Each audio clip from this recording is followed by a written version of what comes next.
जीण वयन अनुरक्ता जीण वयन जे करंती भावेण अमला असंकिलिठा ते हुंती परित संसारी।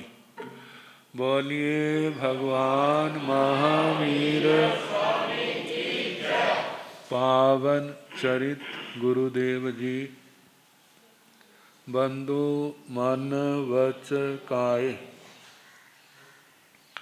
भव सागर को तरण में करो हमारी सहाय। जिन शासन जिन वाणी सदा जयवंत। श्रवण संग सदा अविचल मंगल हो।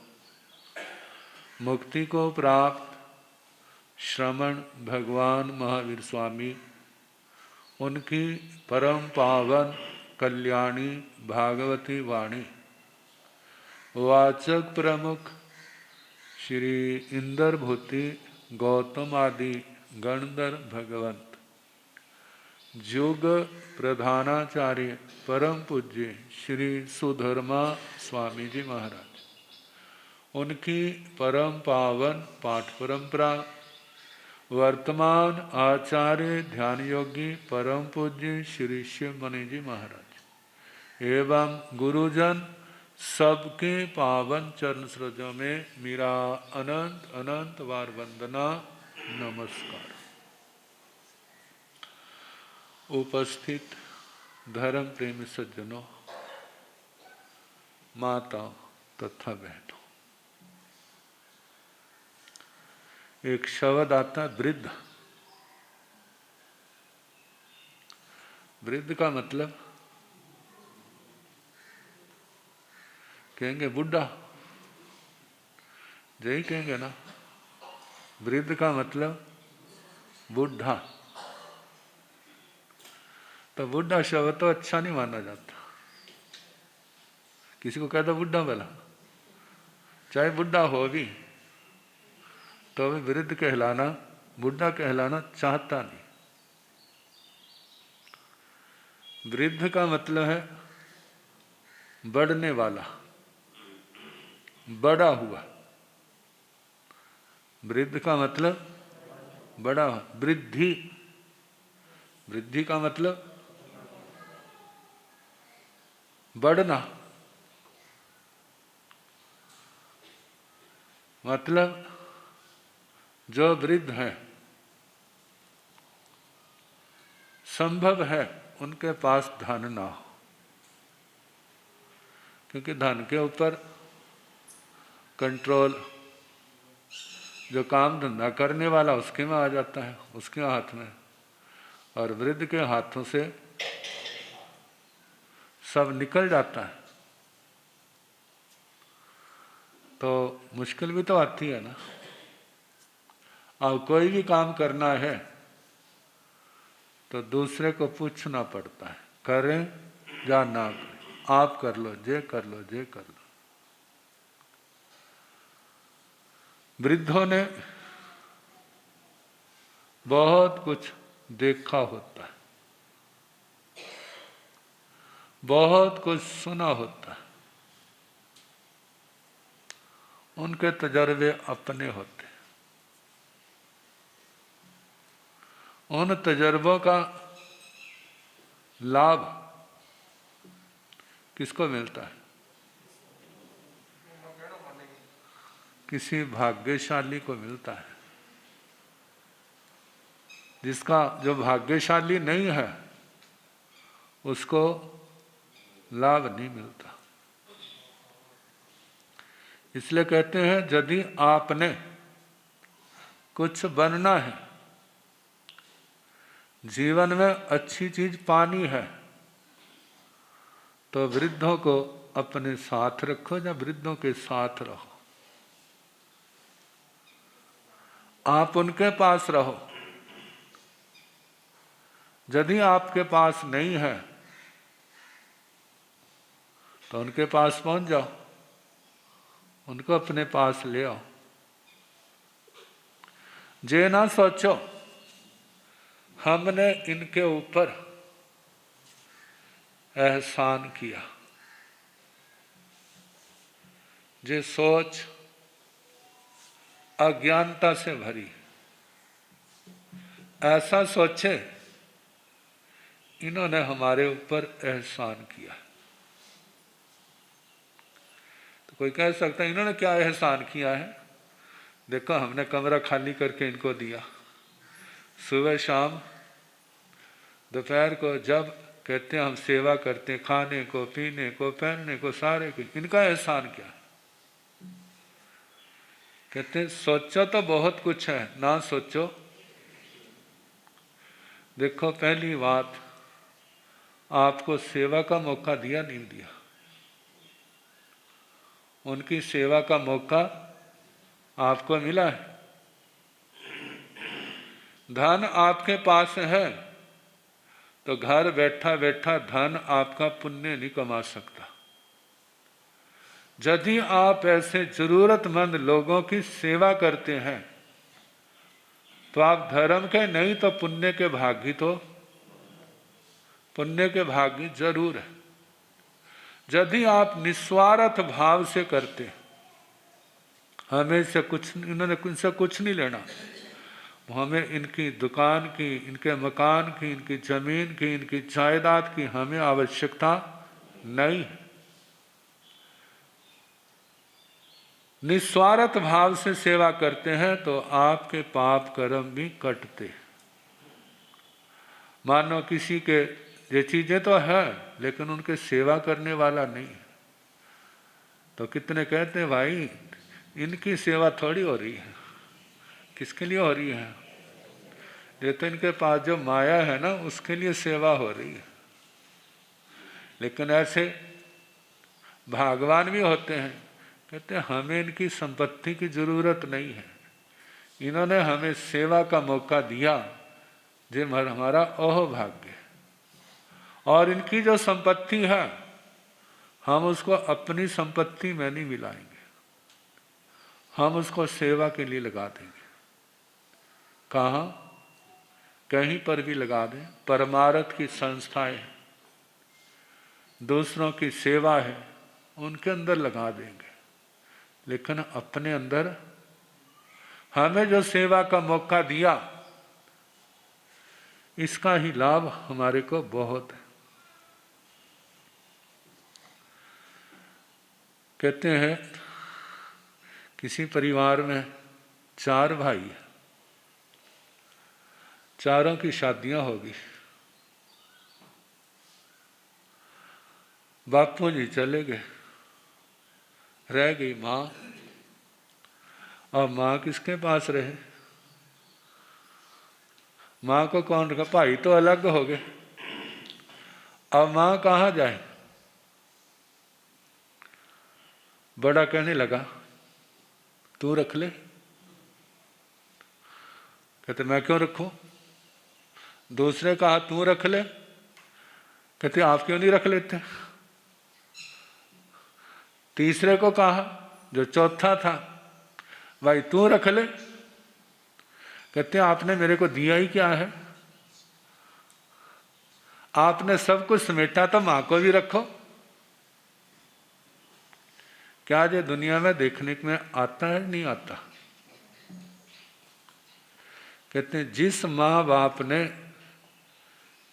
सारे परिवार को पाला पोस, जन्म दिया, पाला पोसा, सारा किया, आज वो माँ बाप क्या लगने लग पड़े? भारी लगने लग पड़े। पुराने संतों से एक प्रसंग सुनते हैं, एक घड़ा 4 घड़ों को भर देता है। एक घड़ा 4 घड़ों को भर देता है, लेकिन 4 घड़े मिल करके एक घड़े को, कहते ये कैसे हो सकता है? कहते जब कलयुग आएगा ना तो आप अपने आप देख लोगे। जब कलयुग आएगा तो आपको अपने आप दिखाई देगा। कहते कैसे दिखाई देगा? कहते माँ बाप अपने 4 बच्चों को बड़ी खुशी खुशी क्या करते हैं, पालते हैं, पलोसते हैं, शिक्षित करते हैं, दीक्षित करते हैं, अच्छे स्थानों पर पहुंचा देते हैं, लेकिन चारों बच्चे मिलकर के माँ बाप की सेवा नहीं कर सकते। तो क्या बच्चों का जो सौभाग्य है दुर्भाग्य है? देखा जाए बच्चों का तो है ही, माँ बाप का भी दुर्भाग्य है, ऐसी संतान मिली है। क्योंकि बिना भाग्य से अच्छी संतान नहीं मिलती। भाग्य को कैसे कमाया जाए? इसका सबसे बड़ा साधन होता है सेवा। क्या करो? सेवा। जहाँ जरूरत है, बुलाने की जरूरत ना पड़े, जहाँ आपको लगे सेवा के लिए क्या हो जाओ, वहाँ पर पहुँच जाओ। पुराने ज़माने में होता तो आजकल भी है, पुराने ज़माने में मानो कोई बीमार है तो उसके पास पहुँच जाते, भाई कोई काम हो तो मेरे को बता दो, संकोच नहीं करना, मुझे अपने से अलग ना समझना। जब भी जरूरत पड़े आपने क्या करना, स्वयं देखता है किस चीज की जरूरत है, वहां पर वो पहुंचा देता है। अब कहीं पर मृत्यु हुई है, कहीं पर शादी है, कहीं पर सामूहिक ऐसा बड़ा कार्य है, एक व्यक्ति नहीं कर सकता। लेकिन जब सब मिलकर के करते हैं ना, तो उसको जरा भी महसूस नहीं होता। मानो किसी की शादी है, आर्थिक तंगी है, जिसके पास पैसा है, जाकर के उसने कहा भाई ऐसे समय में ज़रूरत होती है, मेरे पास है, पड़े हैं, क्या फ़ायदा, तेरे काम आ जाएंगे। क्या कर दिया, उसके हाथ पकड़ा, ये नहीं सबके सामने, अकेले में पकड़ा दिया। कहते वापिस भी तो करने होंगे, जब तेरे पास होंगे क्या करना, तब दे देना। नहीं है, लड़की की शादी है, चलो लड़की को मेरा शकुन समझ लेना। उस व्यक्ति ने क्या कमा लिया, कमाया कुछ? कहते क्या कमाया, पैसा गवा दिया। कहते हैं जो कोई समझदारों की सोच नहीं है, पैसा गवा दिया। उसने ऐसे खेत में पैसा बीजा है, यदि मानव उस व्यक्ति के मन में उसके प्रति कोई रोष है, बैर है, वो खत्म हो जाएगा। बैर क्या हो जाएगा, उसका खत्म हो जाएगा।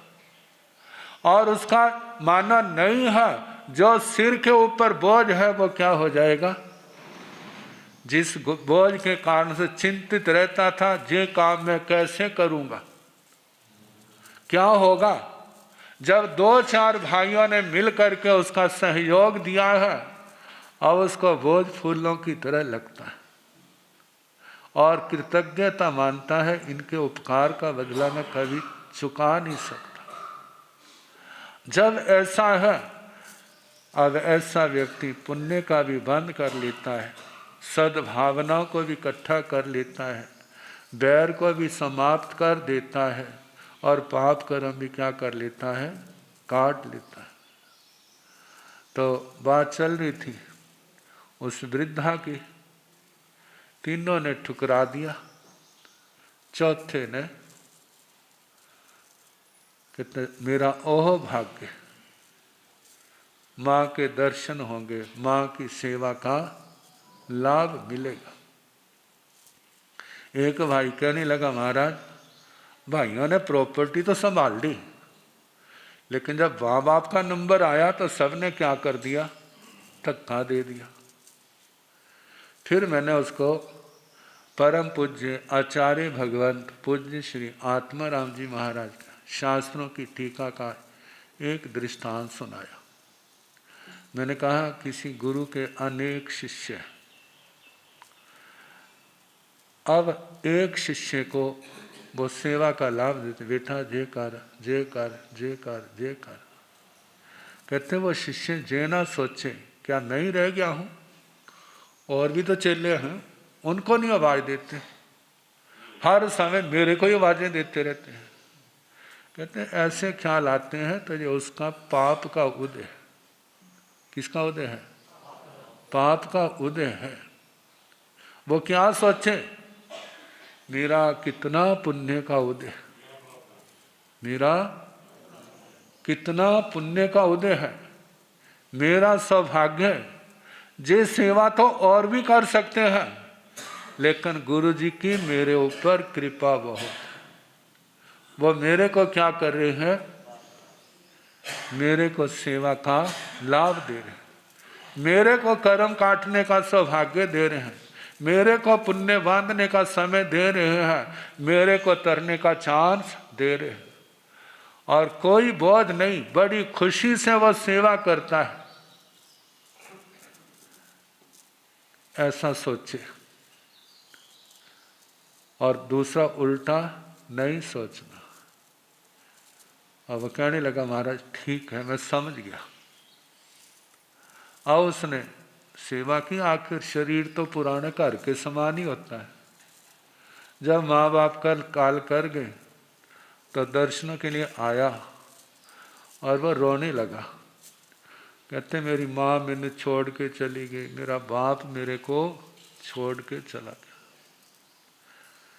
मैंने कहा अब रोने की जरूरत नहीं है। रोना तो उनको पड़ेगा जिन्होंने इस मौके का लाभ नहीं उठाया। जो आशीषें माँ बाप की आपको मिली हैं, दूसरा परिवार उन आशीषों से क्या हो गया, वंचित हो गया। अब मरने के बाद जिसने सेवा की है उसको सपने में दिखाई देते हैं तो बड़ा खुश होता है, मेरे माँ बाप मेरे को आशीर्वाद दे के गए। जब दूसरों को दिखाई देते हैं कहते भूत बन के आ गया। कौन भला, क्यों भूत बन के क्यों आया भला? कहते हमने तो तुम्हारा सब कुछ किया, लेकिन जब हमारे को जरूरत पड़ी तो आपने क्या कर दिया, हमारे को धक्का दे दिया। एक भाई कहने लगा महाराज मेरे को मेरा बापू दिखाई देता है। भाई किमें दिखाई देता है? कहते हैं मुंह खुला हुआ है और दाढ़े बाहर, दांत बाहर निकले हुए हैं। फिर मैंने पूछा आपकी नेचर मिलती थी बापू के साथ? कहते एक दिन भी नहीं मिली। हाँ देख ले वो भूत बन के तेरे पीछे पड़ा हुआ। कहते माँ बाप को मनाओ नहीं, माँ बाप की क्या करो, मानो। जब आप माँ बाप की मानोगे तो माँ बाप आपके बन जाएंगे। यदि आप माँ बाप की मानते नहीं लेकिन मनाते हैं तो याद रखना माँ बाप आपके नहीं बनेंगे।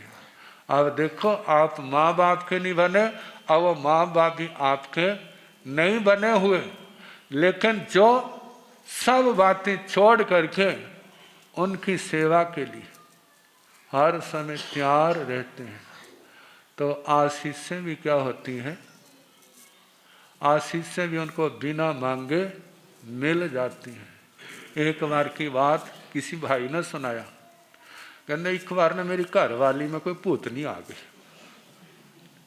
और जिस समय आती है तो क्या होता है भला, पता है ना, सिर मारते हैं। कहते वो भी सिर मारने लग पड़ी। जब सिर मारने लगी तो हमने सोचा पता नहीं क्या हो गया, कोई भूत आ गया, कोई चुड़ैल आ गई, कौन आ गई है।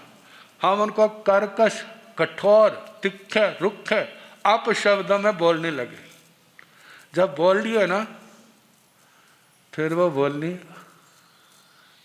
मैंने आपका क्या किया है जो आप मेरे को ऐसे भद्दे शब्द बोल रहे।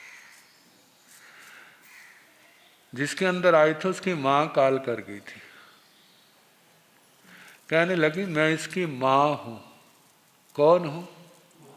इसकी माँ हूं। कहते आप कैसे आए? कहते रोती रहती है ना हर समय। क्या करती है? मेरी माँ चली गई, मेरी माँ चली गई।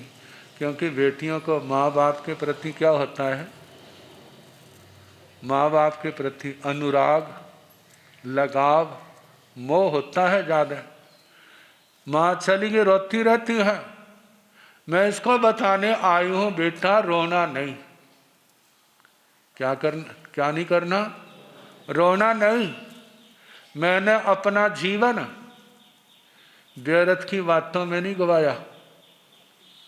मैंने सेवा की, धर्म ध्यान किया है, सामायिक संवर किया है, गुरुओं की मैंने गुरु गुरनियों की सेवा की है, मैंने भगवान की वाणी सुनी है।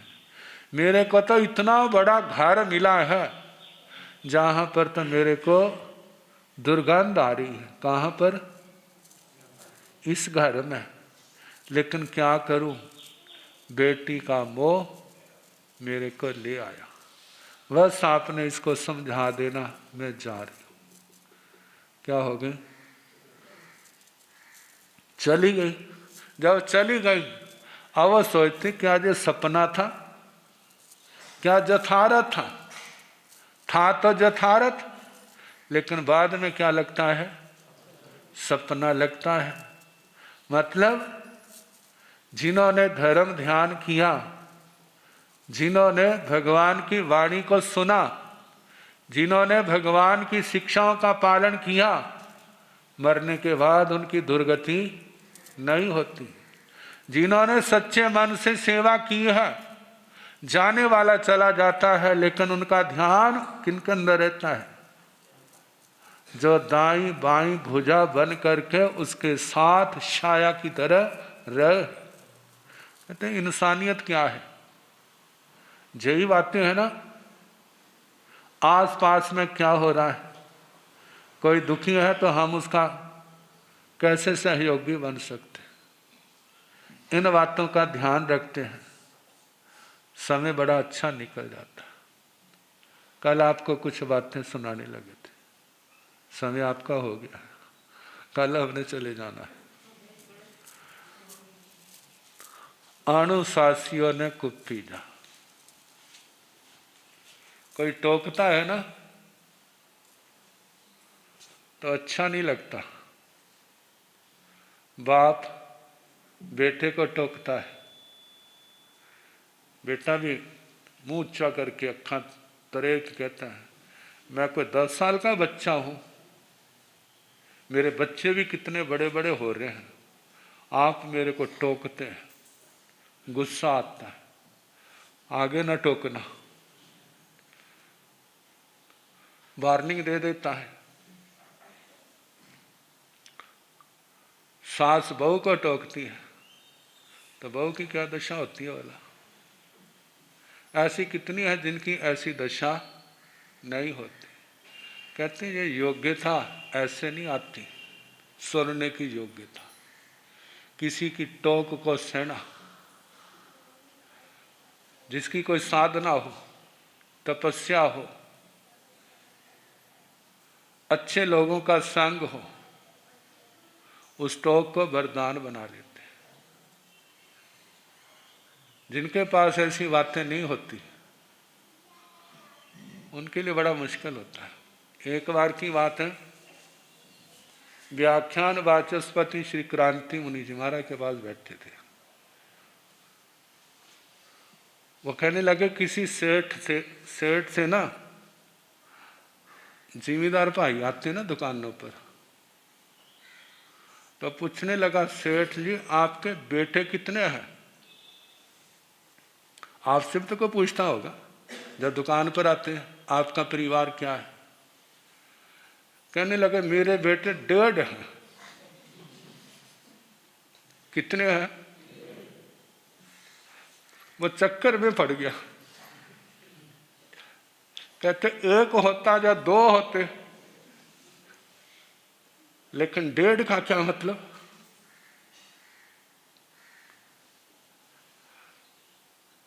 बड़ा हैरान हुआ, फिर पूछने लगा क्या मतलब? कहते 1.5 है तो 1.5 ही कहूंगा, 2 कहां से कह दूंगा, 1 कहां से कह दूंगा? कहते देखने तेने? कहते हाँ। कहते कौन सा देखना? अद्धा देखना पूरा देखना?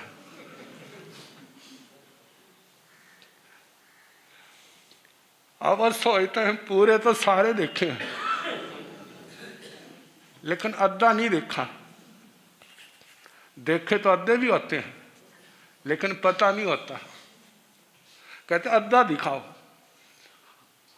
उसने आवाज दी, एक आवाज दी, नहीं उत्तर आया।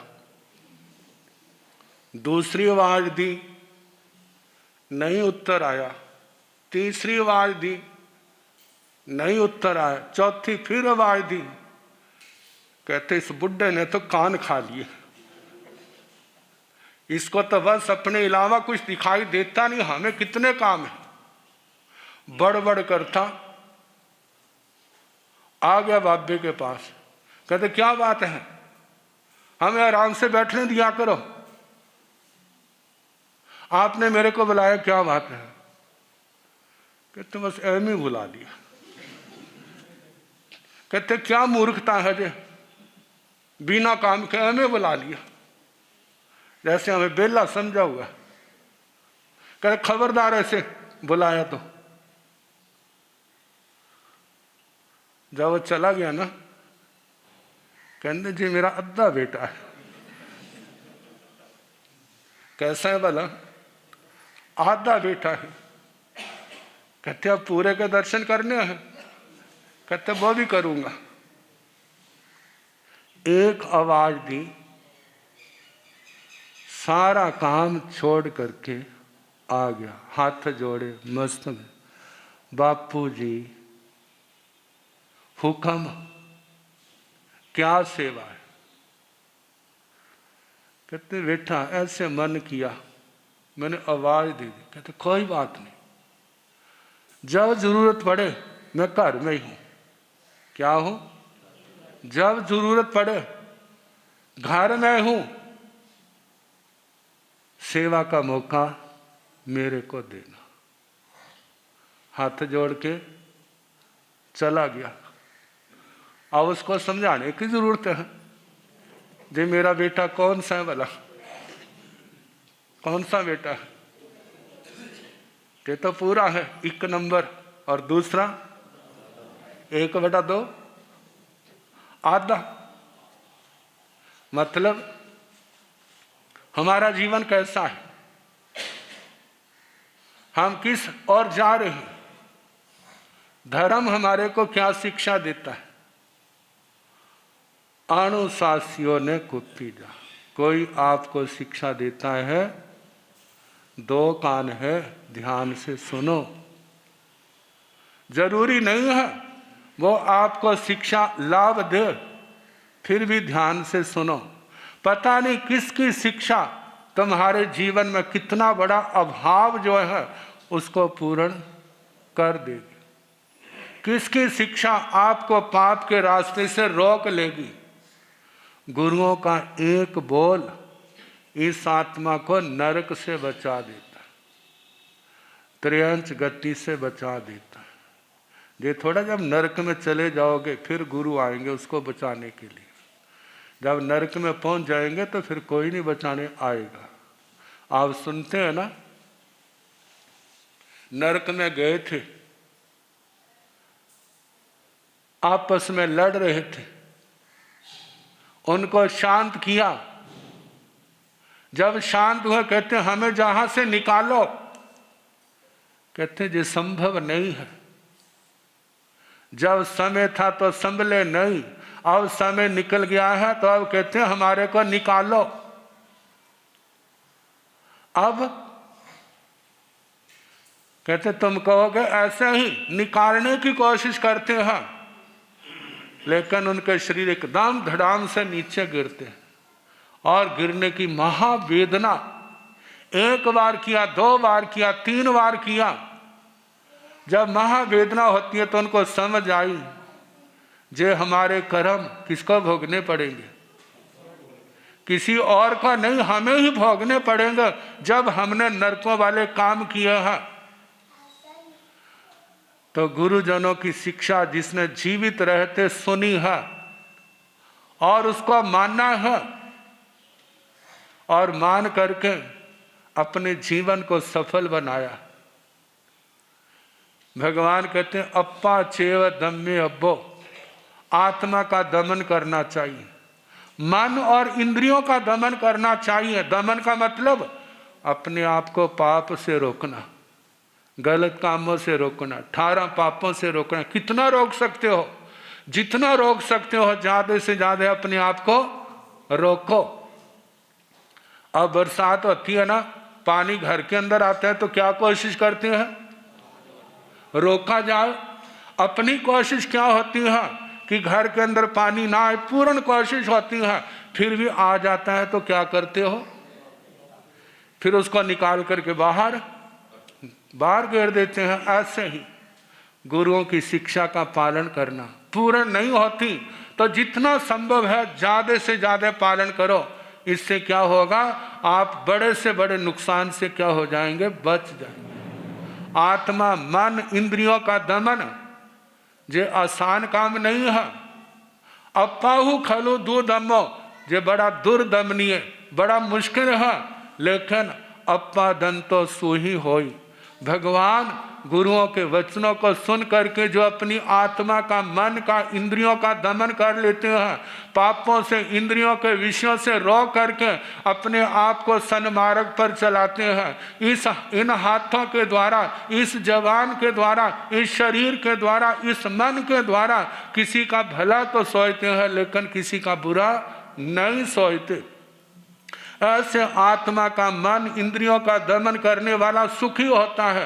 कहाँ, इस लोक में भी और परलोक में भी। जिन्होंने परहेज किया वो बीमारियों से बच गए, जिन्होंने परहेज किया वो बीमारियों से बच गए। कोरोना के समय कितनी कैसे सख्त निर्देश थे, मास्क लगा के रखना, सारा ध्यान रखना। जिन्होंने ध्यान रखा वो बच गए, जिन्होंने ध्यान नहीं रखा क्या होता है, वो क्या हो गए, उस चक्कर में आ गए। ये तो केवल इस जीवन से संबंधित है, लेकिन जो इस भव पर भव से संबंधित गुरुओं का उपदेश जो उसको सुनता है, धारण करता है, वो इस लोक में भी सुखी होता है और परलोक में भी सुखी होता है। मरने के बाद जिसने दमन किया वो तो ऊपर पहुंच गया, और जिसने नहीं किया वो अपने ठिकाने पर पहुंच गया। ऊपर वाला देखता है मैंने दमन किया, मैं कहाँ पहुंचा, उसने दमन नहीं किया, देखो भला वो कहाँ पर है। जब उसकी दयनीय दशा देखता है तो सोचता है मैंने अपना दमन किया, बड़ा अच्छा किया। संयम और तप का रास्ता मेरे गुरुओं ने दिखाया, मैंने उनके वचनों को सम्मान दिया, उनका पालन किया। क्या मैंने गुरुओं का एहसान किया? उस समय समझते थे गुरुओं का कहना मानना है, इनका वापिस नहीं किया। लेकिन आज हम देखते हैं हमने एहसान नहीं किया, उन्होंने हमारे ऊपर एहसान किया। उन्होंने हमारे को शिक्षा दी, हमें सन्मार्ग दिखाया, हम उस सन्मार्ग पर चले और कहाँ से कहाँ पहुँच गए हैं। और उसने नहीं माना, आज कैसे वो नरक और त्रियंश गति में, कैसे वो बद्ध बंधन, भूख प्यास, सर्दी गर्मी के अनंता कष्टों को सामना कर रहा है।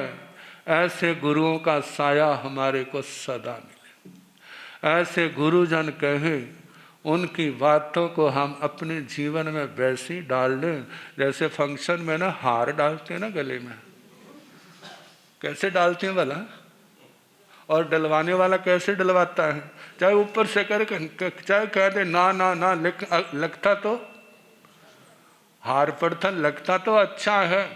इसी प्रकार जो गुरुओं की शिक्षा को उस हार के समान क्या कर लेता है, धारण कर लेता है। वो हार केवल शरीर की ही शोभा नहीं, बाहर का हार तो शरीर की शोभा बढ़ाता है, लेकिन गुरुओं की शिक्षा इस जीवन की शोभा बढ़ाती है और मरने के बाद भी इस आत्मा की शोभा बढ़ाती है।